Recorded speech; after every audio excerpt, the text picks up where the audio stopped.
बात सुनो। जी भाई। क्या खबरें हैं? आजम कंबर के बारे में मालूमात जमा की है क्या तुमने? लड़कों ने पता लगा लिया है, सब कुछ फाइल में है। मैं बस अब ये बॉस को देने जा रहा हूँ। ठीक है, मैं ले जाता हूँ, जा सकते हो तुम। ये जरा मुझे दिखाओ। क्या कर रहे हो तुम? अच्छा अच्छा अच्छा। अरे यार ये तैमूर, तमीज नहीं है बिल्कुल भी, अभी तक पढ़ रहा है। तैमूर, 1 मिनट दो, 1 मिनट। शादाब साहब इंतजार कर रहे हैं, चलो। हाय। आजम कंबर मौका वारदात के वक्त के अपने माँ बाप को एयरपोर्ट से ला रहा था।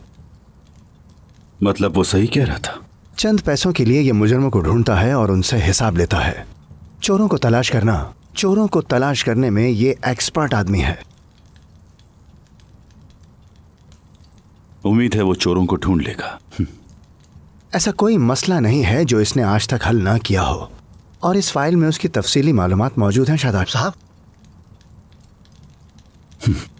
शाबाश, अच्छा काम किया है।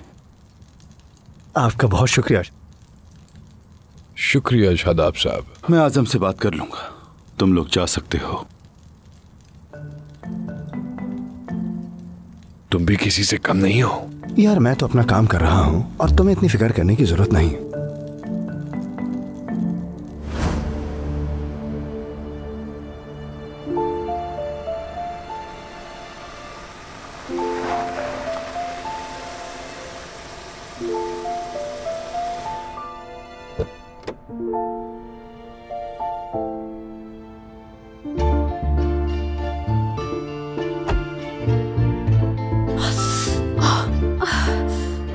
हाय अल्लाह अल्लाह,